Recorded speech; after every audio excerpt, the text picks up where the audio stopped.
Hey guys, welcome back to the channel. On today's episode I want to talk a little bit about the infill panels that you're going to need to make if you're doing an IKEA kitchen or any other kitchen work that you're doing yourself with kitchen cabinets. In this case it's in a bathroom, but doing the cabinet work for myself. So the one thing that I find when people do IKEA or do-it-yourself kitchens, the biggest thing that I chose that it's a sort of a DIY versus a professional job is all of the infill panels. Pretty much anybody can mount a set of doors, when they're pre-done with a CNC drilled out and all that sort of stuff.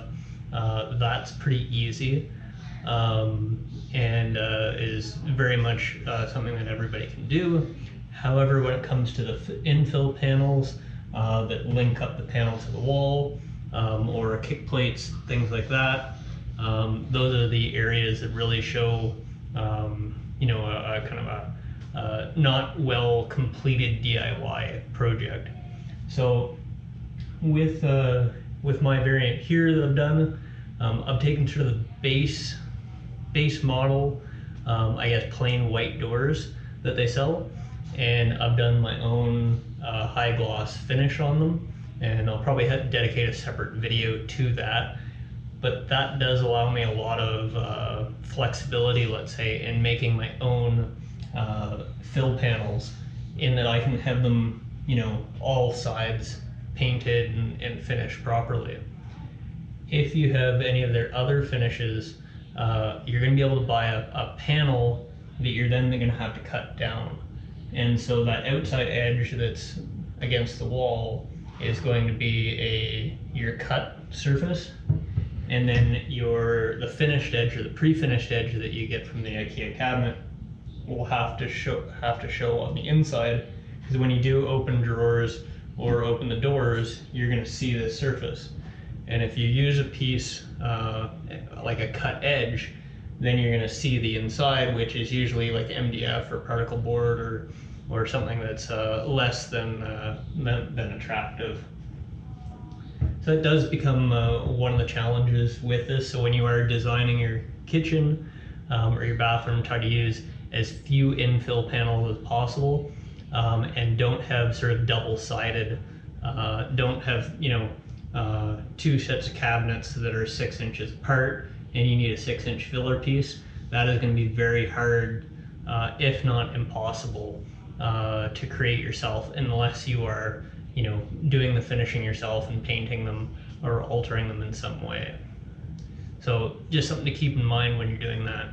Now when I do make my panels, I've got a quick video here where I cut off my head, but I'll show that to you, where I take this panel out and show you, but I've done it as a maybe kind of like an L bracket. So 2 pieces of just scrap MDF. Here I've taken, this could be MDF, or depending on what your IKEA cabinets that you're using, you'd want to get a filler panel that would match your doors, of course. I have cut this to the prescribed size. It's a little bit tricky, you got to take a few different measurements, top, middle, bottom, in case there's any bows in the wall. Scribing it you can do, but it's a little bit harder to scribe it to the wall because you don't have a whole lot of sort of space to work with there. And then I've gone ahead and fastened a couple of boards onto the side. Again, these are just pieces of scrap, and these will slide in, make contact with the cabinet, and then I can put some screws in from the inside of the cabinet that will go into these and properly secure this. So for the next aspect with the filler panels is the side covers. Now IKEA does sell side covers that you can pick out of just their regular catalog. If you are doing the build online with sort of their online design tool, you can take your cabinet and say, yes, I want to cover it, and I want to cover it on the left side or the right side, and it will put that filler panel in for you. The problem that I've found is those filler panels are only about 24.5 inches deep. And so quite often, if you want to have them nice and flush with the doors in the front, that will leave you a 1/4 inch gap or 1/2 inch gap sometimes here at the back, depending on how you've mounted it to the wall.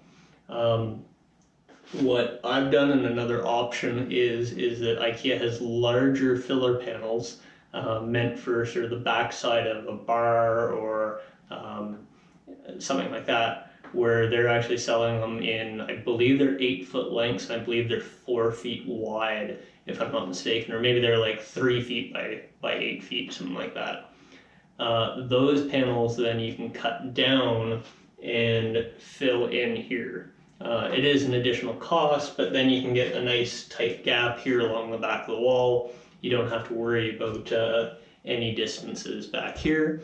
And then you've got a lot of material left over if you want to do like smaller filler panels or anything like that. You've got that material available to you. So here's a more complicated filler panel, but something you might run into on an inside corner. And again, if you aren't painting your IKEA cabinets or doing some other treatment yourself, this panel is going to be kind of tricky to do and to make look really nice.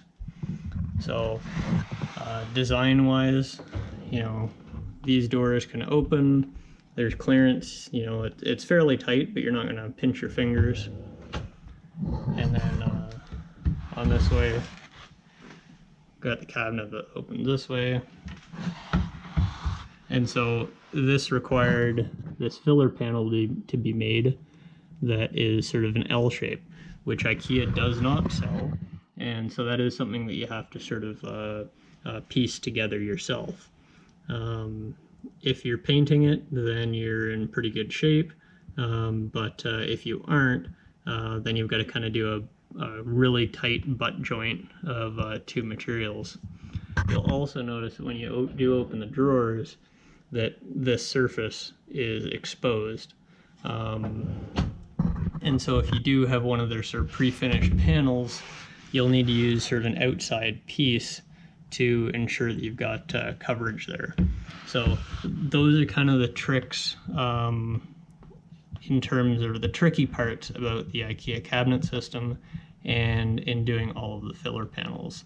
So, you know, be careful with that when you're designing your kitchen as far as how many filler panels you'll need and making sure that you have the material required for those.